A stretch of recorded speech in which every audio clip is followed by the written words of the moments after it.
জরাজীর্ণ ও কর্দমাক্ত মেঠো রাস্তার পাশেই ভগ্নদশায় দণ্ডায়মান একটি দোতলা ভবন। দূর দূরান্ত থেকে প্রতিদিন ভবনটি দেখতে আসতেন অসংখ্য ভ্রমণ পিপাসুরা। তবে যাতায়াত উপযোগী রাস্তা না থাকায় এবং ভবনটি ঝুঁকিপূর্ণ হওয়ায় কমেছে পর্যটক। এই ভবনটিতেই শৈশব কেটেছে ভারতীয় নারী নেত্রী ইলা মিত্রের। অযত্ন আর অবহেলায় পড়ে থেকে অস্তিত্ব বিলীন হওয়ার উপক্রম হয়েছে এটির। ইতিমধ্যে একটি ভবনের ছাদ ভেঙে পড়ে বেরিয়ে এসেছে লোহার পাত ও কাঠ।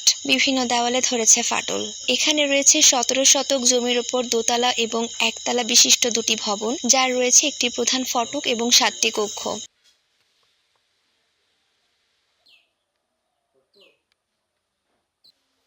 আমাদের বাড়িটা হচ্ছে খরিদার সূত্রে, আমার বাবা কিনছে এবং সেই সূত্রে আমরা মালিক।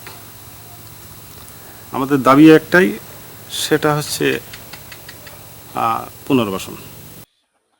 স্থানীয়রা বলেছে, তেভাগা আন্দোলনের নেত্রী নাচলের রানীখ্যাত ইলা মিত্রের পৈতৃক নিবাস এবং তেভাগা আন্দোলন আজ কালগর্ভে হারিয়ে যেতে বসেছে। এখনই সরকারি হস্তক্ষেপ না হলে তেভাগা আন্দোলনের নেত্রী ইলা মিত্রের ইতিহাস ও ঐতিহ্য থেকে বঞ্চিত হবে নতুন প্রজন্ম। এটি নতুন করে সংস্কার এবং ইলা মিত্রের স্মৃতি সংরক্ষণশালা করলে স্থানীয় উন্নয়ন হবে বলেও মন্তব্য করেছেন এলাকাবাসী।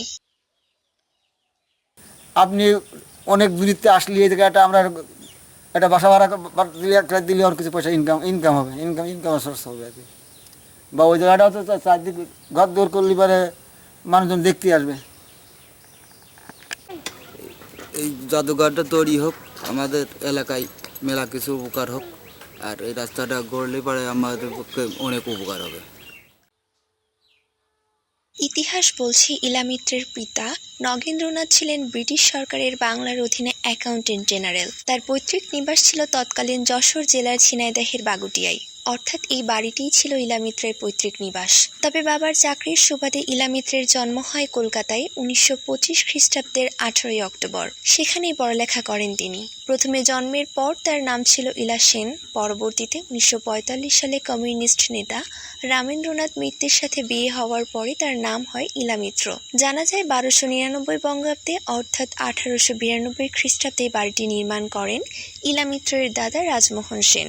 এরপর ইলা মিত্রের সপরিবারে দেশত্যাগের পর বাড়িটি ক্রয়সূত্রে মালিকানা পায় খোদাবক্স নামের স্থানীয় এক। এরপর হাজী কিয়ামুদ্দিন নামের স্থানীয় আরেক ধনাঢ্য ব্যক্তির কাছে খোদাবক্স বাড়িটি বিক্রয় করেন 1970 খ্রিস্টাব্দে। তখন থেকে আজ অব্দি বাড়িটিতে বসবাস করছেন কিয়ামুদ্দিনের পরিবার। বর্তমানে বাড়িটির দেখাশোনা করছেন কিয়ামুদ্দিনের মেজ ছেলে জাহাঙ্গীর হোসেন। তিনি দাবি করেন বাড়িটি প্রত্নতাত্ত্বিক বিভাগ নিয়ে সংস্কার করুক, তবে তাদের 4 ভাইকে আলাদা জমি সহ একটি পুনর্বাসনের ব্যবস্থা করে দিক। তবে সরকারি বরাদ্দের বাইরে গিয়ে পুনর্বাসনের জটিলতায় মালিকানা সত্ত্ব না ছাড়াই এখনো শুরু হয়নি ইলা মিত্রের স্মৃতি সংরক্ষণশালার কাজ। সরকারিভাবে সরজমিনে ঘুরে দেখে এসেছেন উপজেলা প্রশাসন। ইলা মিত্রের একটি বাড়ি রয়েছে এবং এটা অবশ্যই ঐতিহাসিকভাবে খুবই গুরুত্বপূর্ণ একটি স্থাপনা আমাদের জন্য। জানেন যে ইতিমধ্যে সংস্কৃতি বিষয়ক মন্ত্রণালয়ের প্রত্নতত্ত্ব বিভাগে ইলা মিত্রের বাড়িটি যাতে সংরক্ষণ করা হয় সেজন্য চিঠি পাঠানো হয়েছে এবং সে অনুযায়ী প্রত্নতত্ত্ব বিভাগও এটি গেজেটভুক্ত করেছে। বাড়িটি যদি সংরক্ষণ করতে হয় তাহলে সরকারিভাবে কিভাবে করা হবে বা স্থানীয় যারা বাসিন্দারা আছেন তাদেরকে কিভাবে পুনর্বাসিত করা হবে সেই বিষয়ে আমরা এখনো সরকারিভাবে কোনো নির্দেশনা পাইনি। যদিও এই বিষয়ে আমরা সকলেই আন্তরিক আছি। সরকারিভাবে নির্দেশনা পাওয়া মাত্রই আমরা সেই অনুযায়ী ইলা মিত্রের বাড়ি সংরক্ষণ এবং যারা বাসিন্দা আছেন তাদের পুনর্বাসন কিভাবে করা যায় সে অনুযায়ী আমরা কাজ শুরু করব। ভারত ও বাংলাদেশের এক কিংবদন্তি নারী নেত্রী ইলা মিত্র।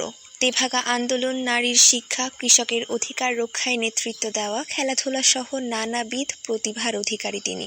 কলকাতায় জন্ম নেওয়া এই নারী নেত্রীর ছোটবেলা বেশ কিছুটা সময় কেটেছে ঝিনাইদহের পৈতৃক ভিটা বাগুটিয়ায়। কিন্তু আজ তার সেই স্মৃতি ধ্বংসের দ্বার প্রান্তে। মালিকানা জটিলতায় থেমে আছে ইলা মিত্রের স্মৃতি সংরক্ষণশালার কাজ। স্থানীয়দের দাবি দ্রুতই যেন সরকারি হস্তক্ষেপ হয় সেখানে। 1946 সালে তেভাগা আন্দোলনের নেতৃত্ব দেওয়া ইলা মিত্র 2002 সালের 13 অক্টোবর ইন্তেকাল করেন। 76 বছরের জীবনীতে ইলা মিত্র তেভাগা আন্দোলন, কৃষক সংগ্রাম, খেলাধুলা, গান, অভিনয় সহ নানা সংস্কৃতিমূলক কর্মকাণ্ডের জন্য ভারত সহ বাংলাদেশে বিখ্যাত হন।